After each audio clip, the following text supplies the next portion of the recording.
Oh, yes. Welcome into Pitchfork Lunch. Yes, your daily serving of the greatest school in the West Coast and just, the greatest school overall. Yes, Ivy Leaguers. I know.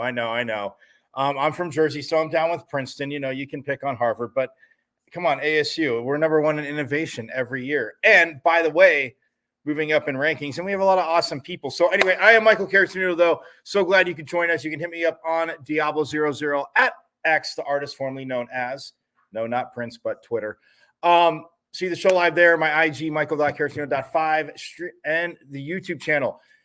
You've missed a ton of great interviews, and you're going to miss another one, but that's why you can subscribe to the YouTube channel. But you should enjoy Lunch with Sun Devils every day because, like I say every day, we're better than that school down south, and they know it. They're just jealous. So that's what happens. But I will say this. This is so awesome because the weather is phenomenal this week, and it's supposed to be phenomenal. Last weekend, though, a lot of you were out at the Slosh Fest known as the Waste Management Open. And when I say slosh, a lot of people here think drunk, and yes, they are.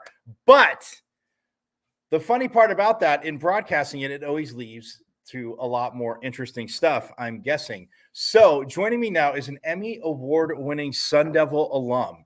And no, it's not me. I am a Sun Devil alum, but I am not this cool. So joining me now is Meghan Kuebler, who is an Emmy Award-winning associate producer and Sun Devil alum. But, I mean, they probably should have just given you that once you got the job. Not that you wouldn't want to earn it, because us Sun Devils do, Meghan. But, yeah, I mean, we were just kidding before we started, full disclosure to everybody, that you brought the bad weather from the East Coast. But it was a rainy weekend. I got to start with this, though, before we get to your awesome accomplishments. Okay, so this golf tournament, which, they've called it a golf tournament for years. And, my first memories of it were in, the early, just a few minutes ago in the early 90s. And then I know, obviously, every year it's shown, Tiger Woods hole-in-one on the 16th. And people, back then launching, $12 beers, not $20 beers at them. But how many people do you think actually could tell you what happened at the golf course, at the tournament I'm not just saying this past Saturday where they had to suspend alcohol sales, which I saw, but how many people do you think could actually tell you what happened at that golf tournament when they're out there? What percentage say? I would say maybe 10% of the people out there, everyone who gets on the back holes somewhere around 7, 13, where it's actual golf carts and not all the party, Right. those are the true golf fans. But it's great to see a tournament trying to grow the game and get people excited about coming out, and maybe we get 1 or 2 new fans in the game, and that's, what the goal is. No, absolutely. And I know years back when I actually I covered junior college sports here for years, and we went out to the Pro-Am one day, and I'm interviewing different guys. I mean, amateurs you see of this ilk all the time, I know, but it was like Jim McMahon was playing barefooted because he had a blister, like just cracking out. And he's like, he's like, I don't see why it's hard. They say to, we have to grow every game, but he's like, how could you not want to? I'm like, yeah, you're Jim McMahon. You could play barefooted. Nobody else they're going to let play barefooted. But Bob Uecker was great. But I say that because like this tournament they always say is like the biggest party on grass. And I go from 2 different extremes here because people say, oh, you got to get out to the Open. But to me, like people say, you have to get out to the Masters. I mean, so outside of the aesthetics and just the madness of people yelling in people's backswings every year out here in Phoenix, what's the biggest difference the biggest difference, but I guess like just the most like the coolest thing about being out at the Masters, but just comparing it to the party on grass that is Phoenix and the Masters, which is just tradition and just awesomeness. Yeah, I mean, they're just completely different night and day. The Masters, the Open, all the majors, they have that like history of, you remember when Arnold Palmer hit this shot.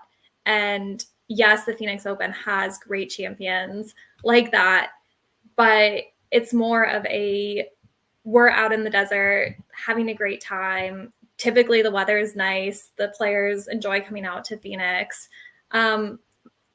And they want to experience that party because you don't get anything else like it on tour. It's like the 1 week where everybody can let loose and just relax and enjoy playing the game and not fully worrying about, like all the other nuances of golf. So I think it's a double-edged sword, containing the craziness of people not yelling backswings and whatnot, but everyone goes into the week knowing that's the expectation. Yeah, I mean, like I said, every year I've been out there and they had to stop letting people in, but this is like the first year I have ever heard, like before whatever time they usually cut off, they actually just suspended alcohol sales. Like, oh yeah, it was that is a bad look, Meghan. No matter how you slice it up, like you don't want to hear, oh yeah, they had to suspend alcohol sales at the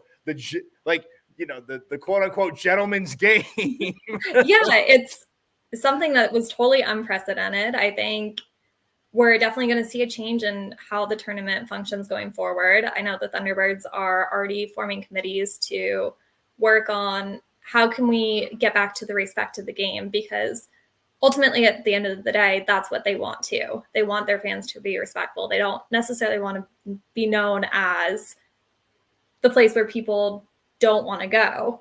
Right. So it's like that fun balancing of act of how do we keep it fun? How do we keep people wanting to come out and keep selling the alcohol? Right, exactly. I mean, and I do. I mean, I say it in jest, but yes, the Thunderbirds. And I was going to say to you, I mean, you work with, I know, obviously from the TV side, you work with different groups, but I mean, the Thunderbirds throughout the years, like with their charity, with their like everything that they do, and that's putting on a very good tournament.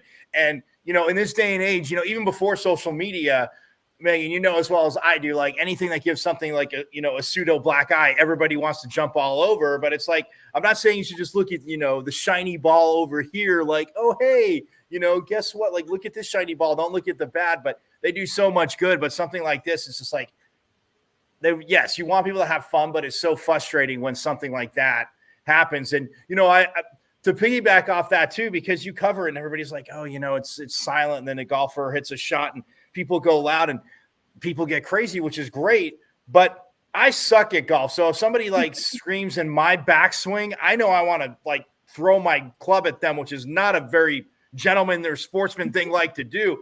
But just hearing players firing back like, hey, not in our backswing. And everything I've always said about fans, and I know from a especially when you cover it. When I've, covered things from the side, like as a reporter, it's like, yeah, you just don't want to show that, but it's hard not to show somebody being a train wreck, but screaming in like somebody's backswing. That's just so, I mean, outside annoying, but what do you say to people that are like, oh, golfers are just crybabies? I mean, come on, like it's a big deal. Somebody like said something in your backswing. You're a pro.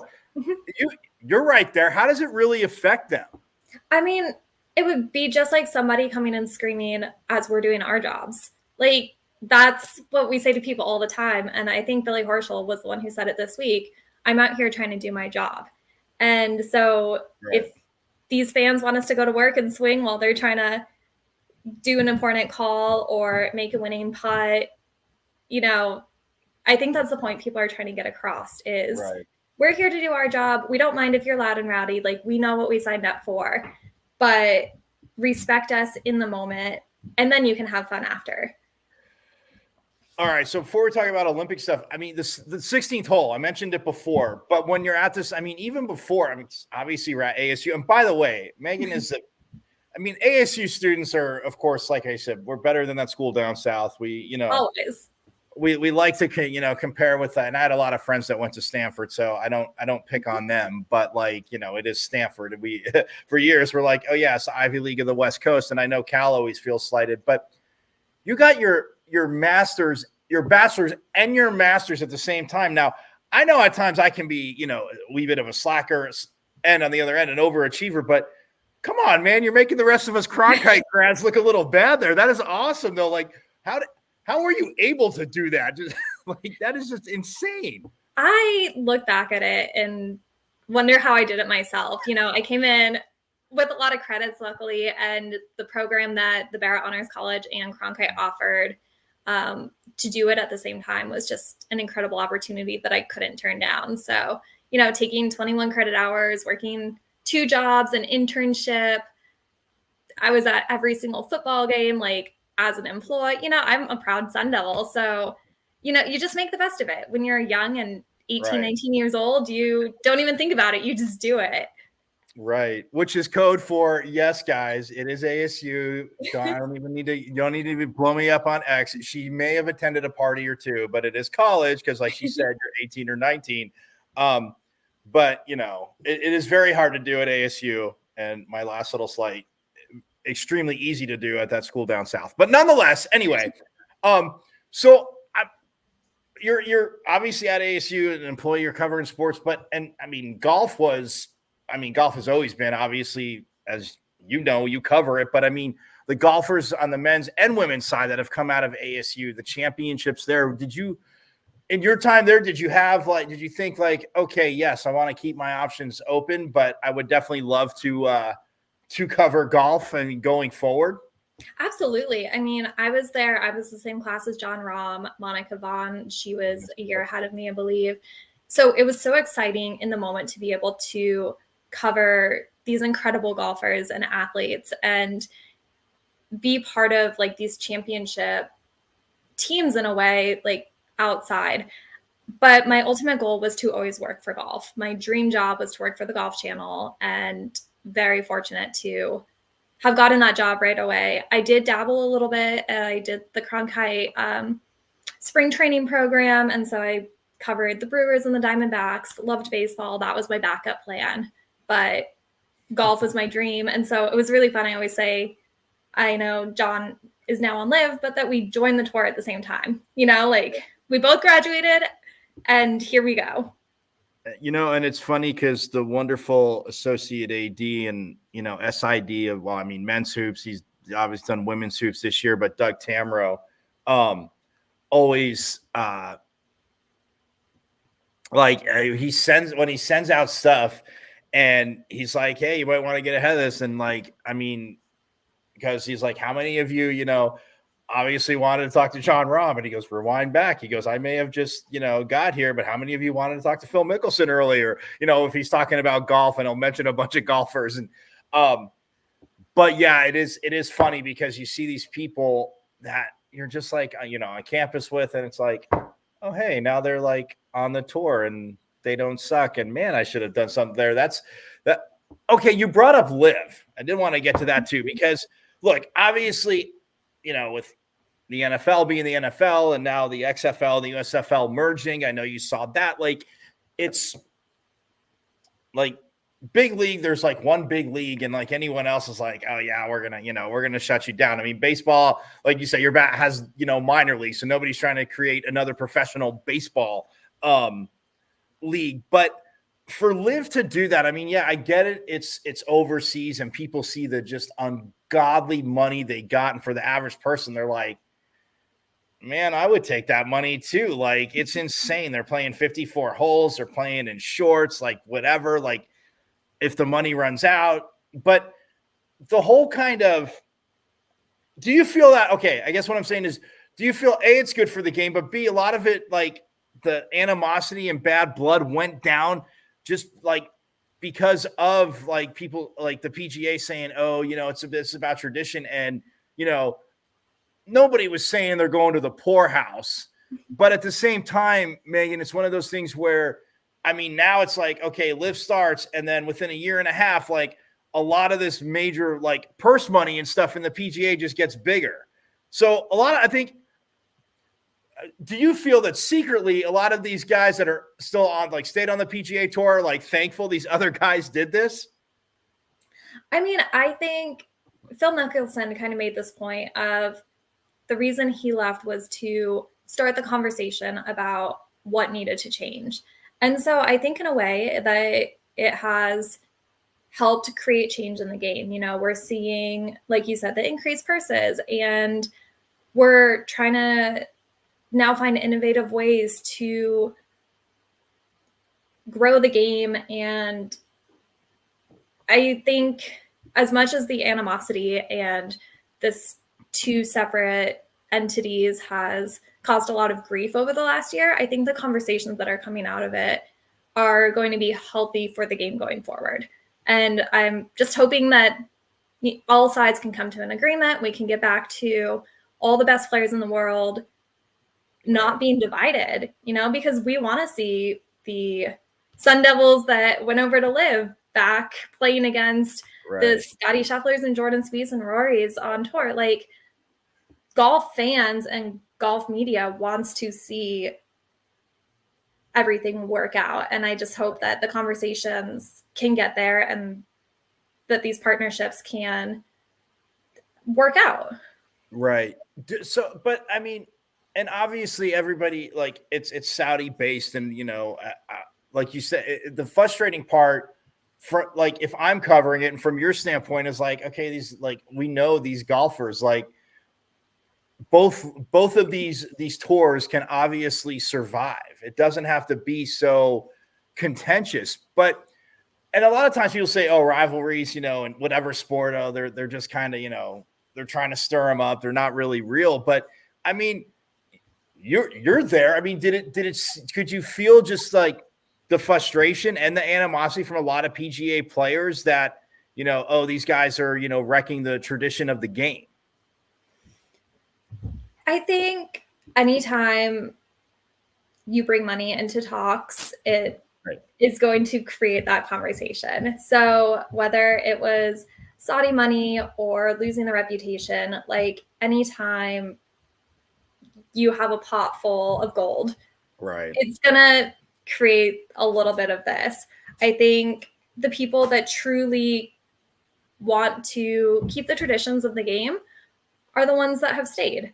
And, like the ones that playing in those majors and the sanctity of what the PGA Tour has to offer, like they're the ones who are going to stay loyal to where they are. So it's hard to say, like, everyone makes the choices for what's best for their family, what's best for their legacy that they see themselves. And for some people, it's the tradition of the tour.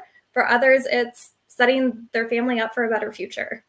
Now, correct me if I'm wrong with this, but I know because the whole thing went down, but, and the PGA is trying to, but the guys on the Live Tour, I mean, they're not shutting them out of the Masters. And I know, like that, well, I know they call it the Open champ, like the British Open, like we called it as kids, but they're not shutting them out of that. And like the majors are still letting them play. Cause I think I thought, I'm like, it's smart because, like you said, we want to see them the best. Like, if you're going to win, you want all the best there, and especially ones that have earned the right to be there. Like, they won, like, they have that exemption. Like, we understand that.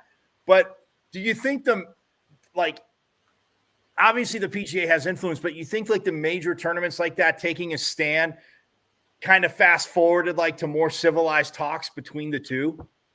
Absolutely. I think if the majors had taken a stand of, you guys chose to leave the tour that we recognize as the main golf tour, PGA Tour, DP World, right, etc. I think had they gone that way, it would have kind of made Liv's progression a little bit harder because players might have thought twice about leaving because majors are so important. But for someone, who has won a major, they have those exemptions. They can still try to qualify for the Open or the US Open via open qualifying. right. Which somebody that might make it and sees you walk out there and they're like, great. Now it's like, I'm just going to relax and play my game, but they have to come through this even though they have an exemption. Yeah. I think it's just overall just made golf really interesting. It's given us something to talk about over the last few years. It's gotten a conversation started about what's going on in the game. People are tuning in to see what's happening. And so as much as the animosity and loss of players on the PGA Tour has been difficult, it has gotten attention for the sport. All right, so I won't ask you to do names. This is the fun part now, but like, not to like, because I don't want you to bust anybody, but I know you as crews you see it, and again, of course, when the camera's on, they're not gonna fully be that way. But how fun is it to be around literally like if it's the final two small last round or a foursome, but to be around like two golfers that just what's a funny story? And again, no names because I don't want you to bust anybody. I would never do that to you. But if they don't like each other, I mean, how funny is that for you guys, and how uncomfortable is it for like a camera crew? Because it's like you can just tell that. I'm sure some fans can tell too, but like if they just despise each other, what are kind of some funny stories you have of like maybe creative trash talking or something like that? But you can just visibly tell that two golfers for some reason just don't like each other. I mean, I feel like in my experience, if someone really doesn't like the other person, they just will stay on opposite sides of the fairway. They're not very like trash talking. Like we said earlier, golf is very much a gentleman's sport. So I know that in the media, there's been some like conflicts that have been built up or whatever, but within the ropes, you don't really see that. I think it's more of behind closed doors that goes on. So unfortunately, I don't have any funny stories because everyone I've ever seen has been wonderful out there. I mean, this summer was out on the DP World Tour and people were just like laughing and, they hit a bad shot and they're making jokes at each other. And it's, a family out there. So even though there may be people that like drive each other crazy, at the end of the day, you guys, like, they spend so many hours together, just like we spend so many hours covering them, that it's like a brotherly love versus I can't stand you. Right. I get it as like sibling. I just think it's funny because, I'm so glad you said that because I was thinking like, but yeah, the tee box, whatever, they're, close-ish, but even if their shots might be somewhat close, like you see certain golfers standing on one side of the fairway, I'm like, yeah, they're not just looking from that angle. My friends were like, why are you? I'm like, no, I know they're not going to fight. It's not boxing. I said, but it's just funny. You can see guys that'll like say things. And I know for years, like Phil Mickelson would say like, until he obviously won his first major, but like even going against Tiger, like he loved it. But at the same time, like Tiger, it wasn't like, negative or obviously, but he would just say little things and it, they're pro golfer, like whatever, but you hit your shot and you like, it's like kind of in your head. Like he's kind of saying it like almost in passing to his caddy, but you hear it. and Yeah. feels like one of Tiger's great mental mind tricks. And you could view it as I mean, you could totally view it as, in a way, just trying to get in your head, little trash talking. But nonetheless, okay, fair enough. Because like I said, I look at things. You've covered it. Obviously, you're right there. And even when I've got to cover some things, I'll just look at it and I'll be like, you know. And again, I'm not trying to look like, oh, they don't like it, because you're right. Like the whole clickbait, the over sensationalizing. I'm just like, whatever. If they don't like each other, I care less. You know, like great. They don't like each other, but do it like, okay, so, and you've obviously worked Olympics. Like I said, I compliment you on the awesome, you know, ski cap you have there, because you're in a little bit colder weather. But I mean, when you cover the Olympics, I know it's a tough answer, because believe me, what is your favorite summer Olympic event and winter Olympic event? So I grew up as a swimmer. So my all-time favorite summer event, it would be swimming. Yeah. I also love the gymnastics. And then winter, growing up would have said figure skating, but after working Beijing, the snowboarding and skiing events, just when they're doing those tricks and wind is blowing, snow's going sideways, they're doing flips in the air, like it's so you find yourself like sitting there in the control room holding your breath, making, you know, like until they land that. And so you not only have the stress of like, oh, I'm trying to produce this show and make sure I have like all my tape rolls or my next element coming up, but you're also watching and saying, please don't fall, please don't you know, break your neck, and we're live on you. But I've done 2 Olympics now. I did Tokyo, actually went there during COVID, which was incredible. And then I worked Beijing, but it's just a surreal experience getting to watch the best athletes in the world from like a front row seat. Yeah. Oh, no, I mean, and I always think back to one of my most favorite, I mean, it was a comedy, but still based off a true story, is John Candy in Cool Runnings. Like when he says that, because people are like, you know, oh, you know, basketball changed in the 92. I mean, the dream team, they said, okay, everybody else is playing with professionals. Cool. We'll send our professionals and see how you do. But then people are like, oh, now these guys don't want to go, this and that. And like, I'm like, it's crazy to me. Like John Candy's line is true. He's like, yeah, I cheated. He goes, but I forgot. He goes, the single greatest honor an athlete can have is to represent your country, to walk out and just, you know, wave your flag, whoever the flag bearer is. And, you know, all like obviously geopolitical stuff aside, like people think, oh, I want to, you know, we want to beat this country or whatever. But to be an Olympic athlete, that's why when people say like, oh, I'd much rather win this, I'm like, man, give me a gold, silver. Yes, obviously a gold, but give me a silver or bronze. Because people were like, oh, they just won a bronze medal. I'm like, did you just say just in bronze? It's like, if I was in your spot and I'm producing, I'd be like in the reporter's ear saying, did that person just say just? You have my permission to obviously not cuss at them, but like say bronze medal, really? Like just like, okay. No, yeah. But I have to say track, like swimming and like track and field, because I like swimming, I love it. Like track and field was always it, and then swimming. And then I know everybody gets hyped about gymnastics, and believe me, they are awesome. But to me, in the summer, that's like a distant third. I will say this for winter sports. I don't care who you are, and maybe you can debunk this, but I don't care who you are. If you're flipping through during the Winter Olympics, no matter where they are, and curling comes on, it is physically impossible for your hand to change the channel. You're correct. See, everybody loves curling. I mean, how did it become America's winter pastime? I mean, you're like, oh, because you're saying, like, I mean, and I'm with you on the holding the breath on, like, you know, the skiing, and obviously, you know, I mean, like the super G and stuff. It's like, oh my God. It's like if somebody like wipes out, and like, again, everybody loves the obviously fresh powder, as they say on the hills, but it's like when it's coming down, I could have not imagined sitting in your seat like, oh, let me not hit a wrong button, but I'm like holding my breath like, you got to be kidding me. But from the Winter Olympics, like, and again, not just because of Cool Runnings, but me and my sister, like, we like, oh God, we would love to bobsled. Like, to me, bobsledding, like, I think people in the skeleton, I think people that play, you know, different sports and this and that, like the injuries, but like the luge is one thing, Megan, but the skeleton, I'm sorry, going down face first, no thank you. No, absolutely not. And I've been skydiving. I love extreme sports, Megan, But I am not going down face first. No, if 90, 100 miles an hour down an ice hill face first, absolutely not. But what's so impressive too is some of these athletes are, multiple sport athletes. So they'll do the skeleton in the winter and then they'll go be a marathoner in the summer.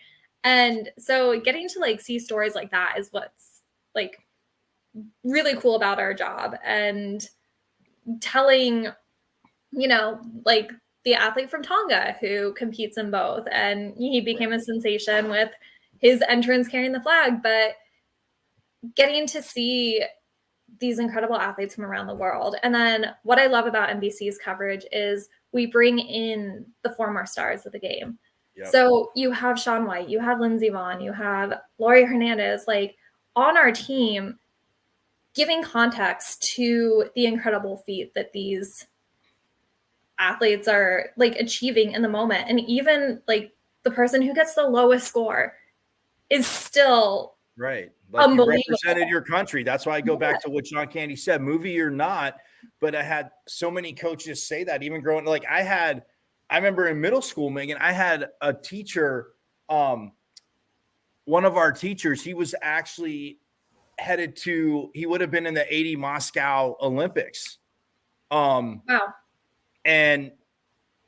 But they banned it, and he had gotten hurt in 80, I think late 82 or early 83. And he was a thrower, and he didn't get to go. And I'm like, this whole, like, it's not that you don't care about what's going on in the world, but like the Olympics, it's my grandpa used to say, who was in World War II and the Korean War, right, wrong, or indifferent. He's like, we went to Germany while, Hitler was there. Like and granted, it was a long time ago, and it wasn't right, wrong, or indifferent, but I couldn't think of being a leader and punishing you, Megan, as an athlete, like you said, that put in all this for 4 years. And yeah, sorry, we're banning it. We're not going. Like, you're not going. Yeah. And I think that's the beautiful thing about the Olympics, is that for a month during the year, everything else going on in the world seems to take a back seat, and everybody comes together despite political differences, despite COVID going on for Tokyo. Like they ran an entire 2 games during a world pandemic and was successful. And that's what I love so much about the Olympics, is that people want to come together to make it happen. Right. No, exactly. And, with the COVID thing, like, because obviously from a TV standpoint, it's always great seeing fans and the reactions. And, like if athletes, have kids and you see their kids come down, and granted, it was great to watch them. And I didn't realize you were there, but like, how much of a bummer is it? And I mean, not that it takes away from the person's accomplishment, but to really not have people in the stands except for, coaches and other athletes. And that's it. I think it's a whole different mindset. I was talking to a few of the athletes when I was out there, and you get used to competing in front of fans. So you go out there and you like thrive off of people cheering or that little bit of buzz that's from an audience. So to retrain yourself for these athletes, to basically, it was an open practice, and that just had a gold medal dangling at the end. Yeah. And so it was really unfortunate, that fans weren't able to come in, especially for Tokyo, because they worked so hard to put it on and build all the infrastructure and everything. But I'm so glad that they didn't cancel it, because these athletes worked so hard, and the people of Tokyo worked so hard to put it on. The people of NBC worked so hard to do the coverage. And I think it wasn't talked enough about how much went into keeping everybody safe during that time. It was an incredible feat. And so while not having fans there was really hard, it was really special for everybody who was able to compete in those games, because we'll never see something like that again. Yeah, hopefully not. What very well said. Yes, exactly. That's always been in calling different sports that I've been lucky enough to do, whether from starting out doing some youth stuff to college, like I said, doing college semi-pro stuff. Like bucket list play-by-play is definitely track and field.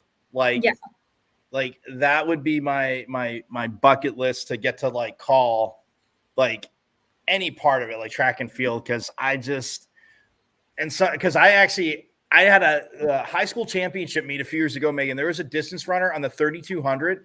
She lapped everybody from fourth place back. If there was one more lap, she would have lapped third and second place. Wow. Like that's how dominant she was. And I think she went to Utah. Her name was Ali Shadler.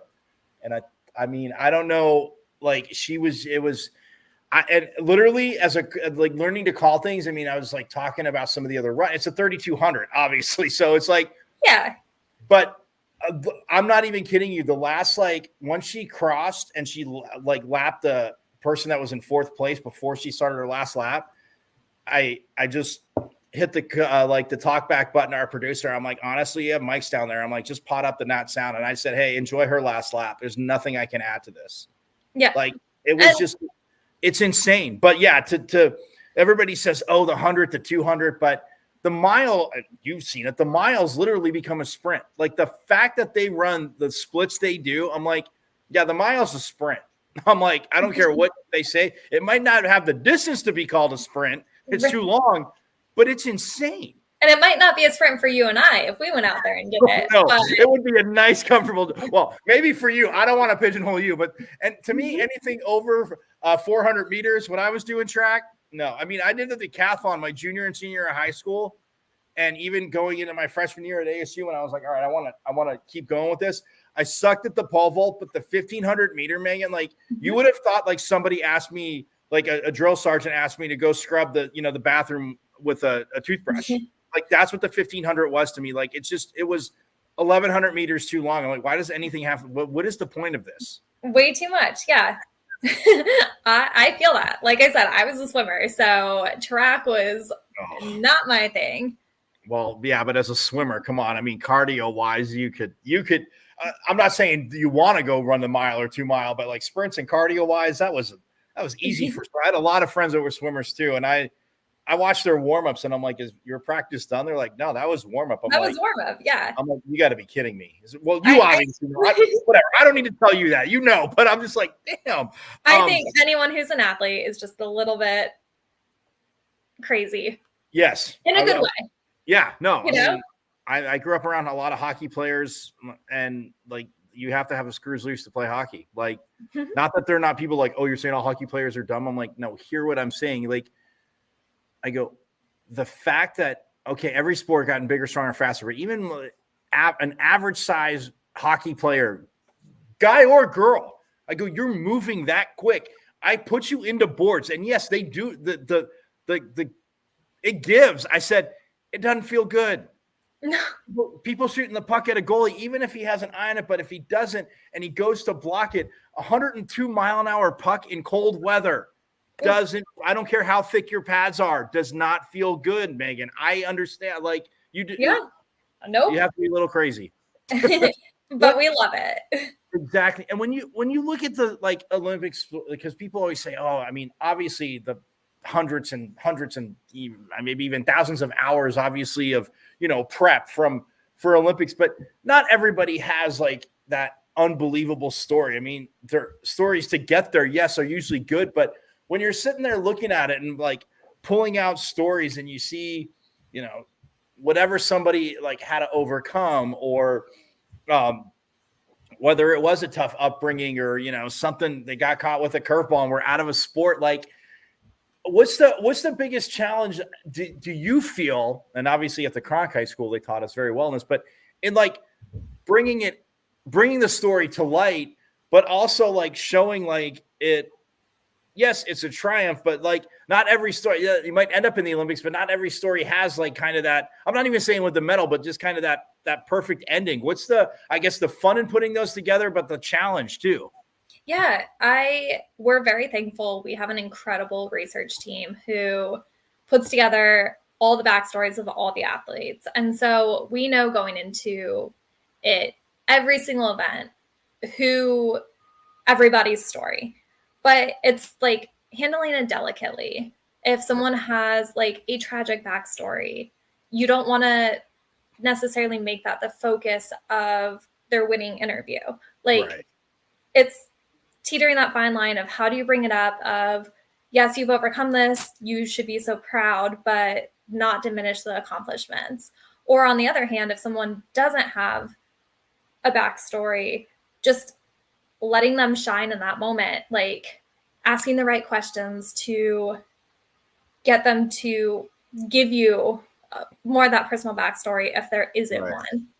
And Right. so our reporters do an incredible job of just, they're all such professionals and knowing when to bring up the emotional question or when to pull back and just, like you said earlier, let the moment go. Like let the girl finish the race. Let the emotion of someone winning this medal just come out.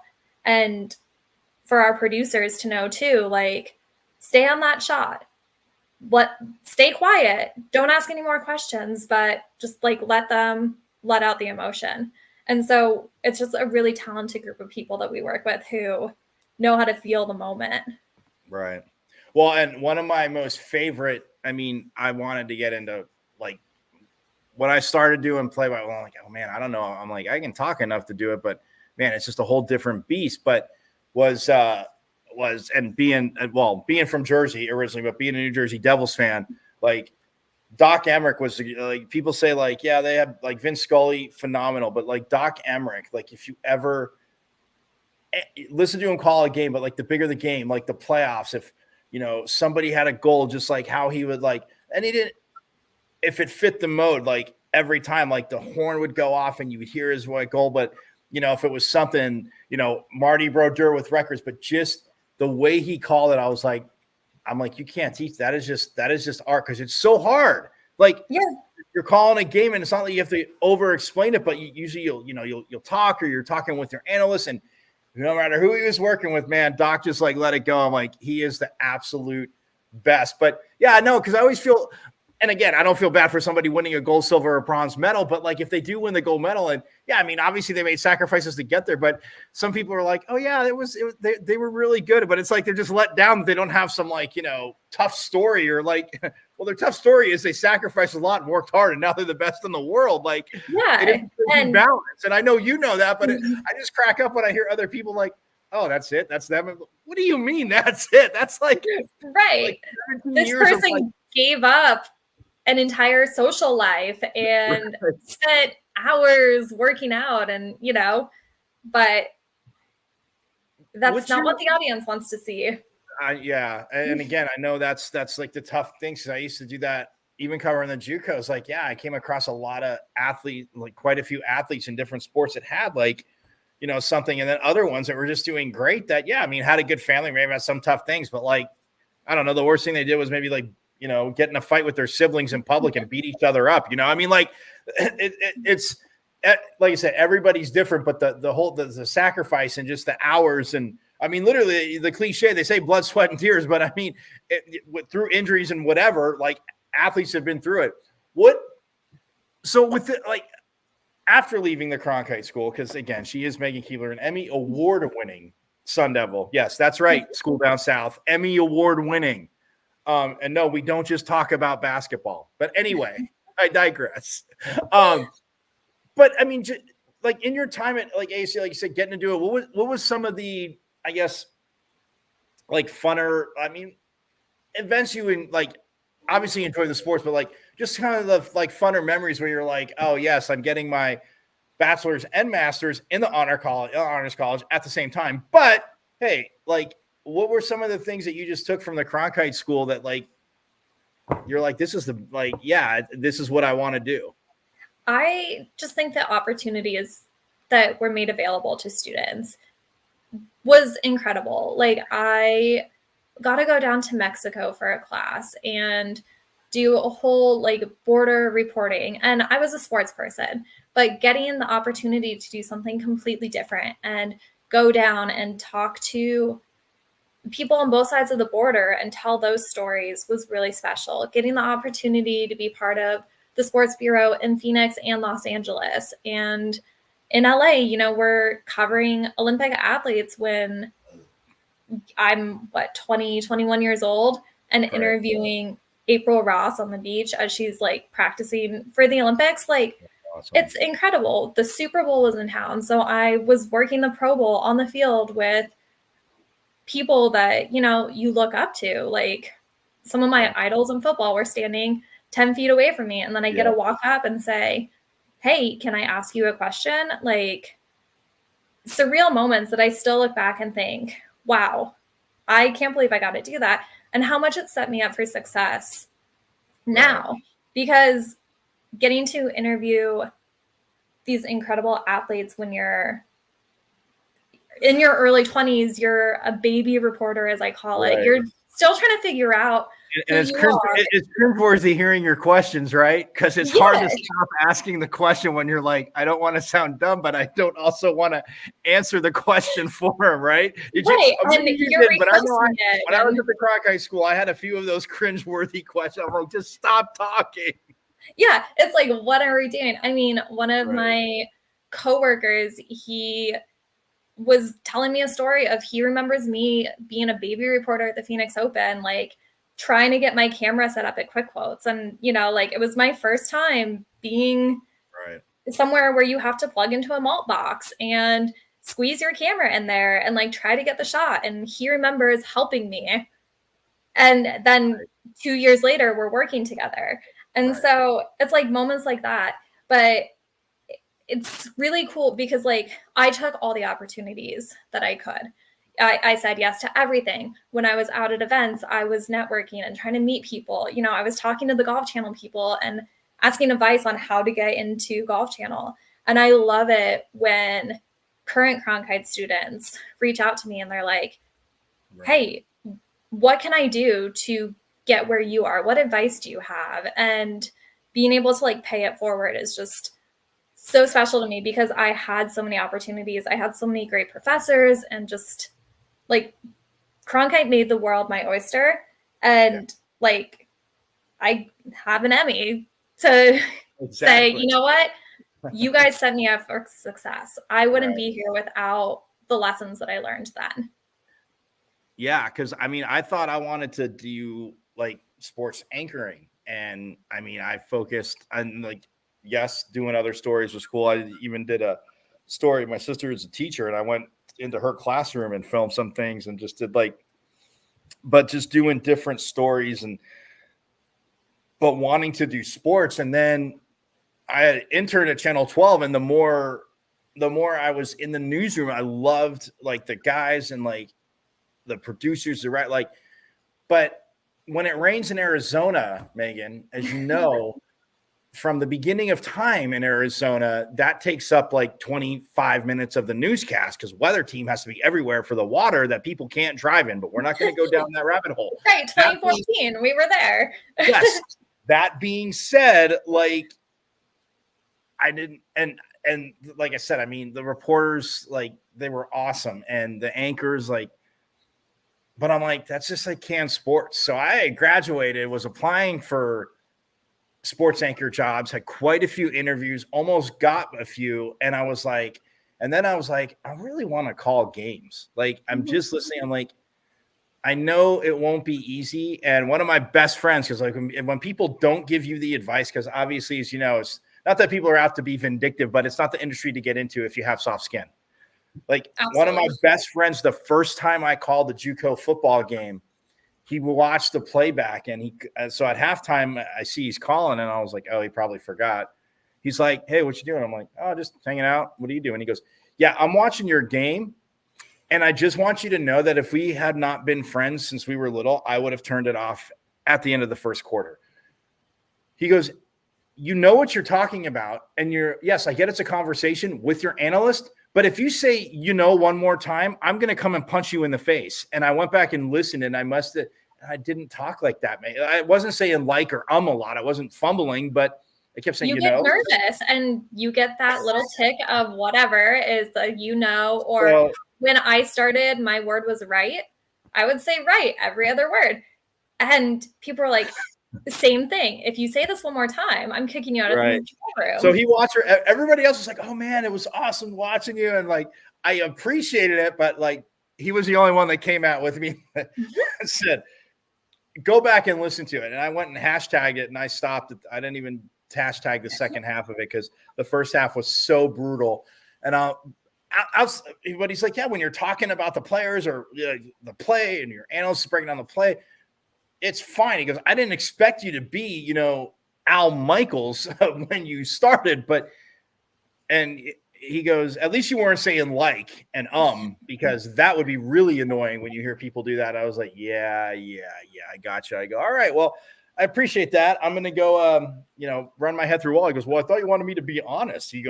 I go, no, I get you. I'm fine. But it is one of those things that is truly just, to me, absolutely like it is an art. And I never, when I first started, I'm like, oh, I would never say anything bad. But a lot of my friends will listen to people. They're like, "How does that person have a job doing this?" And I said, they're like, they're like, "We're not asking you to talk bad about them, but you hear it." I'm like, "Yeah, somebody knows somebody." I'm like, I go, and I'm not bitter like that, because I'm like, hey, they may have paid their dues, or maybe they paid a little less dues because of where or what they are. They still paid some form of dues.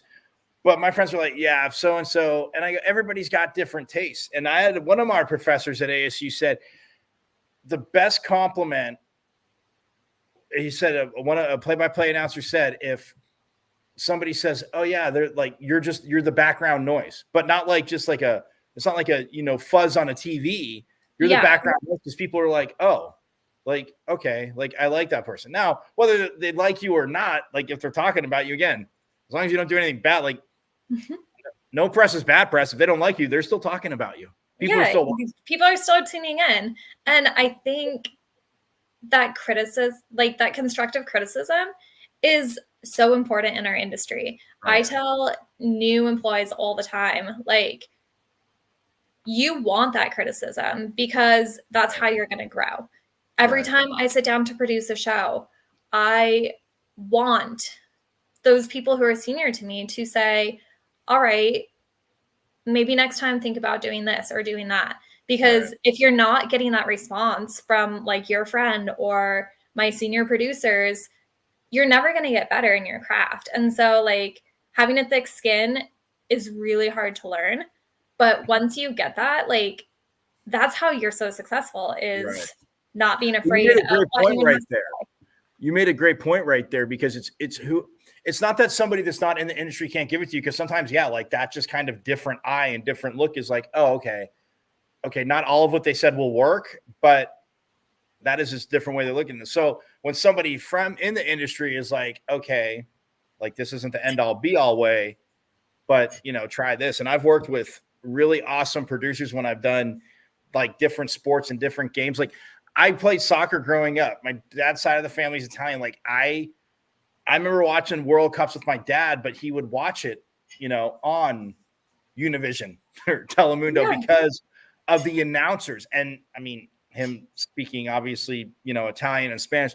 Like I just remember hearing those announcers, and then it's like you hear announcers over here, and then people will say, "Oh, so you're saying every American soccer?" I go, "No." I go, "But it's just I go, it's not even just because like it's the passion," but I said my dad would watch it on there because that's what, or if he watched it on, obviously Italian games, he watched on Ryan, the Italian channel. Like you just like, I go, it's an understanding for every game. I said, yeah, I didn't play softball, but I love calling softball. I mean, I played volleyball, obviously not that high level, but I love calling volleyball just because of like, not because people are like, oh yeah, the fast pace is great, but at the same time, like the adjustments, like it is truly, literally, like I call it the 51st date sport, because it is short-term memory. Like, yeah, golf, you hit a bad shot, you can kind of dwell on it, but the best golfers in the world, will be like, they might dwell on it, but their next shot's still going to be, where it needs to be. That's why they're where they're at. Yeah. But in volleyball, like you put your head down for, you get mad or you screw up a play, all of a sudden, like you just gave up 4 points because it's like the other team's like, we're going to pounce. Like it's short-term memory. Like that's what I love about like the game of volleyball. I'm just like letting it, like flow and like calling different games. Like I love when I work with people that play sport, like the sport, because it's like, yes, in research, I understand things about it, but I'm going to go to you as a producer and say, hey, what, like, what's this or what's that? Or call my analyst and be like, hey, so I don't want to go like too crazy down this rabbit hole, but, working with somebody and like letting them, because that's one of the hardest things I think in play-by-play is like, yes, you want to be good at your craft, but let the analyst is there. Like people want to hear from that person that played the sport, right, wrong, or indifferent. Like that's what like I more so loved more about sports than news, is because every news soundbite, it just seems like, okay, it's quick. And then it's like, you hear the reporter's VO. It's like, well, if the story's on that, I want to hear why not have more of the person saying things? Like, not everybody speaks well, as we know. Again, not easy to do. Cameras on, people get, like you said, get nervous.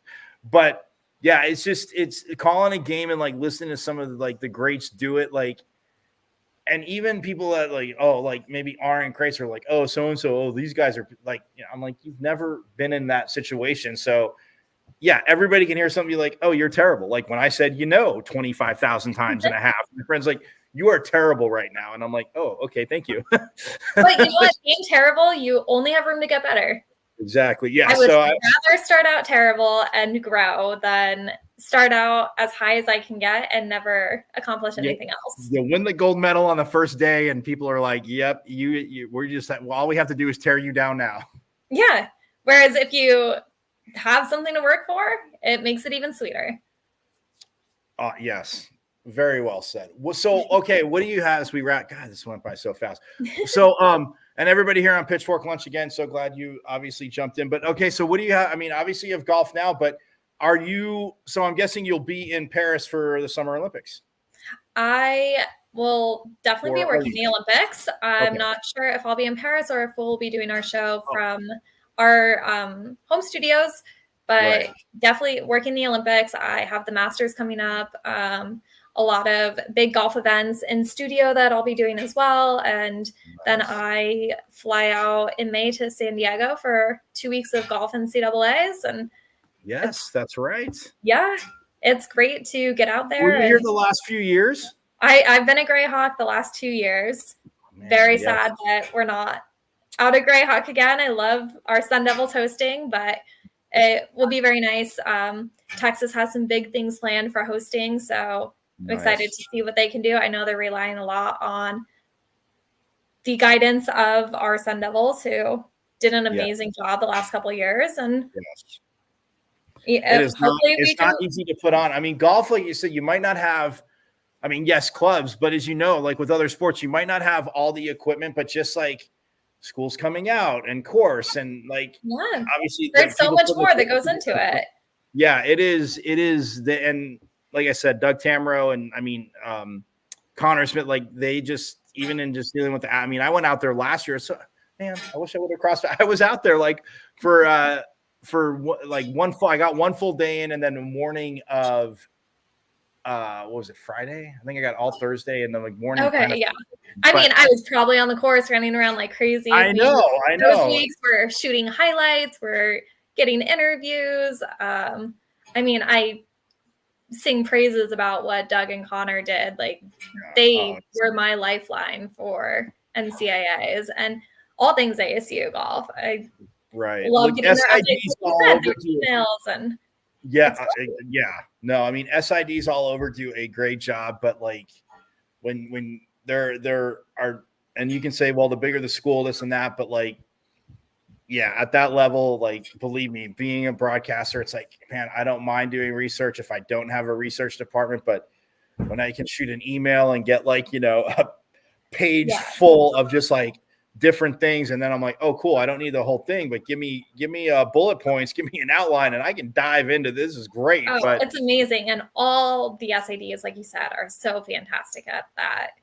But we're lucky, our Sun Devil family, they make it easy for us. Yes, they do. What because if you were going, because I know like in swimming, like he's going to be swimming. I mean, he's French, so he's swimming for France in his home country, but Leon Marchand has just torn it up.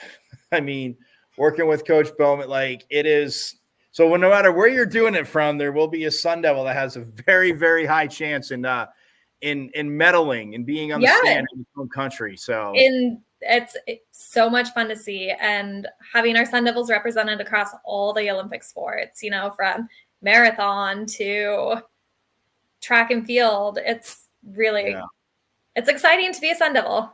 It is. And I will say, I'll leave you on this. I was so annoyed while you're running around because plays behind last week and fans are crazy. And full disclosure, all you pitchfork lunchers, I'm like, because I went to the ASU, I was covering the ASU hockey game Saturday night. That's why I said to you, it's at 5. I'll be done by like 8:00. But with everything being behind it, I'm like, you're like, yeah, I'm buried. And I'm like, yeah, it's a weather thing. I probably should have thought that. No, all good. But when like for the Olympic athletes, like you're saying, it is just so crazy because even track and field last year, the success they had, and like now some actually think like, well, not that they weren't aiming for that, but oh man, maybe I can qualify for France next year. And I'm like, dude, you go Sun Devils. I'm like, because that would just be, I mean, again, it's phenomenal, but it is one of those things where, like you said, when you're just sitting there covering it, you're like, wow, I was just sitting with them there, and now they're on. Now here they are. Yeah, and as broadcasters, I know we're supposed to be impartial, but if you walk by my desk in the office, everyone knows that I'm the girl that went to ASU, and every time there's a Sun Devil on the top of the leaderboard or doing well in any Olympic sport, everyone's like, oh, Meghan's going to throw up her pitchfork or start singing the fight song. Which there is nothing. Look, these people need an attitude adjustment, Miss Meghan. No, I'm just kidding. They're great. They need to come experience the Sun Devil way. Exactly, 100%. Yeah, and that's why I was annoyed because, well, like I said, while you were running around doing everything, so I think on like Tuesday, I think Monday or Tuesday or early Wednesday, Fox College Sports on Twitter, and I didn't call them out last week, but I will call them out. They said, oh, all the 49ers colleges that are represented, right? They had this tweet, they had a picture, background, and it had all the things up from all the schools. Meghan, you know who they forgot? The person that was first in alphabetical order, Brandon Ayuk with the Sun Devil. There was no pitchfork, no Sparky, but there is a player who went to that school down south, and they had that ugly A up there. And Doug tweeted a beautiful thing. He goes, "Can we repost if you forgot us?" And I quoted his and said, "Yeah, especially when if you look at the Niners alphabetical order list, he's the first one listed, and it says Arizona State." So yeah, I was a little bitter, but yeah, they forgot to put Ayuk's mascot. I was like, man, you got to be kidding me. Well, I will say our leaderboards will never be missing a pitchfork. As long as I am there, we will have our representation. Exactly. That is what I'm talking about. That is awesome. And hey, like I said, you go to the Olympics, you need a luggage carrier, or you need somebody to fill in somewhere for track. I would not. I was another Sun Devil that would not be opposed to helping you, and that would not be opposed to doing it because, like I said, calling track is one of the not the easy. Like people think, oh well, like they just start and like you just let it go. It's like not all the time. Like it is just fun, especially working with people on the throws. And I mean, the javelin's probably still my most favorite throwing event from doing the decathlon. Learning actually how to throw a javelin. Like to where it will actually go, not like where it's not just right there. Yeah. You can't throw it like you throw a football. Like you think, like I threw a baseball like that. Oh no, you have to. It is the whole retraining the thing. The running, jump, everything. Yeah, it is not easy. It is. The javelin is probably my most favorite of the decathlon events. The pole vault is my most hated. I hated that event. But yes, that's why I never became like quote unquote the best athlete in the world because I couldn't pole vault. I couldn't do it well. But yeah, no, it's been so awesome catching up with you, and I'm glad we could make this work. Yes. I don't know how long we go, but yeah, hey, it's Pitchfork Lunch. It's live. I skipped it. Oh, I do actually on Wednesdays and Fridays, I usually play this, but this is my most favorite clip ever because I like to rub it into that school down south. So this one, I think you'll appreciate this. I'm from Arizona, Jerry. I broke Arizona records. Rod. I went to Arizona State. Rod. I'm a Sun Devil, man. Yep. I'm a I Sun bet you- Devil, man. When we, and actually rewinding, because I'm, a few minutes older than you, but when they were filming that, we were on campus. I met Cuba Gooding Jr. and we saw Tom Cruise, but we talked to him, and I'm like, I go, man, I don't know what made you pick it, but the fact that you picked Arizona State, it is the only one. I go, I don't even know what lines you have yet, because they were obviously filming. But yeah, we were by the stadium because they're like, oh, do you want to go be an extra? I go, no, I'm not standing in line for like 3 hours and then go sitting in a stadium and pretend like, no. I'm like, I love sports, but no, I'm good. But yeah, it like, that is just when I tell everybody, I was like, but I will leave you on this. I'm starting a campaign to get Seth MacFarlane on the show, not just because I love his talent, but in TED too.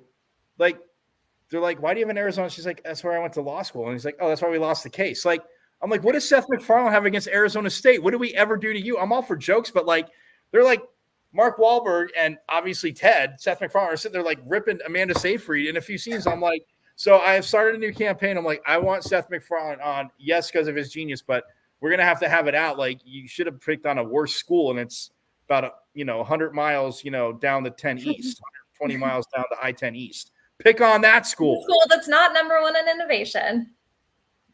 And that is a mic drop. That is why she is where she is. Meghan, look, I so appreciate you taking the time to do this. I am sorry that, unfortunately, there was bad weather. The tournament did get finished, but when it's a sprint, I know it's a little bit different, obviously, for coverage, and not just for the players, but behind the scenes. I know it's definitely a challenge. Made it exciting. It gave us something different. We're getting live interviews as we're in our show, as players are finishing. It was something, we don't normally do. So it was an exciting week to kind of switch it up and dodge. It makes it tougher, but it makes it easier because you got the interview. It's live. Obviously, it's recorded, but it's like, cool, done with that. Like, next.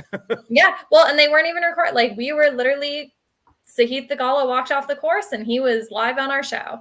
And it was really great experience. So even though we were freezing, luckily I have the thick skin from living up in New York now, but yes. It was a great time. It's always good to come home to the desert. Always good to fly over Sun Devil Stadium as you're coming in, and yeah, I know. I always wave. I'm like, hi, stadium. Right, exactly. There's no place like home. Exactly. No, exactly. Well, hey, again, thank you so much for doing this. Yeah, hopefully for NCAAs, you're going to be out in San Diego. We'll chat. I'll get out there and I'll get some cool video for my show of you being awesome you. And I'm just, like a redheaded stepchild. But hey, I had this show was like a labor of love for like 2.5 years. I had it in mind, and I'm like, I even had the name right away because I'm like, nobody has this. I'm like, it's great. Yeah, it's a lunchtime show. You know what? At NCAAs, if we have time to have a lunch chat, that would be yes. If you're going to be but you said it's in San Diego, right? San Diego. So I'll call in from San Diego. I'll go sit in front of a Sun Devil bag and. Right. But I'm saying I have like my cousin and I have friends out in San Diego, so I like go stay with them and actually come out to the courts, and we could do it there, which would be even better. Even better. Yes. So, but again, thank you so much for doing this. Yes, enjoy. Hopefully it starts getting warmer. I know my cousins in Jersey are sending me messages like, yeah, it's not getting warmer yet, but it's getting closer to getting warmer back east. So I root for that for you guys. No crazy nor'easterly, no more storms like that. After the snowstorm that is howling right now passes, hopefully we'll be good. Yes. But no more. Yeah. No more. Well, thanks for having me on. Always go Devils, and yes, I love that. Go Devils. Yes, go thank Devils. you so much. Yes, absolutely. Go Fork Lunchers. She's not imposter, and I wouldn't have that here anyway. So, but hey, enjoy the rest of the day, the golf, and yes, I will be watching stuff you do. So, yes, and all Sun Devils, you can direct them towards this show because we can pick on that school down south and obviously talk about the great things Sun Devils always do. It is great to see Sun Devils doing incredible things that, the sky is our limit. Absolutely. Couldn't have been said better. And we're going to leave it on that. Thank you so much. We will catch up soon. And again, get through the snow. But enjoy all the phenomenal food and Italian food that's back there. So absolutely. You enjoy your Arizona sunshine that decided to come out and play. I know. I mean, I didn't control, but I feel so bad because you see the tournament's like sunny, everybody's great. It's your lives are easier, all that good stuff. But awesome. Have a great rest of your day, and we will definitely keep in touch and catch up soon. Because, like I said, I will look forward to again. Never need an excuse to go to San Diego, as you know. So I will look forward to that and enjoy the rest of golf season. Yeah. Cheers. Thank you. We'll talk soon. That is so awesome. Meghan Kuebler. Oh, on Pitchfork Lunch. Pitchfork Lunchers, thanks for joining in. Again, hit me up on X at Diablo00, the artist formerly known as Twitter. You can see the show live on my IG, michael.carrotenuto.5, as you know. And the YouTube channel, guys, subscribe to the YouTube channel. If you just logged on and jumped in and missed that, you can go to M as in Michael, V as in Victory, C as in Cat, 005 at MVC005 on YouTube and subscribe because that was a great conversation. I mean, that just scratches the surface. So look, I look forward to, and again, as long as I don't become a traitor and, enroll in that school down south, that's a bad joke because that would never happen. As long as I don't do that. But yeah, looking forward to having Meghan back on, coaches, players. We had a Pac-12 Coach of the Year on. Come on. He wasn't Pac-12 Coach of the Year, but he was the first coach to come on Pitchfork Lunch. You guys know it. So, again, at MVC005 on YouTube, subscribe. I am out of here. You guys have a great rest of your Tuesday. Same bat time, same bat channel tomorrow. We'll talk. We'll hear from Coach Hurley. We got hoops. Men's hoops coming up. Obviously, big games against Oregon State. And then Saturday, they go to that terrible place down south. And we'll talk about that, but we'll hear from Coach Hurley tomorrow and go from there. So have a great rest of your Tuesday. I am out, and I will see you tomorrow. And yes, like Meghan said, Pitchfork Lunchers, you know it. As always, forks up.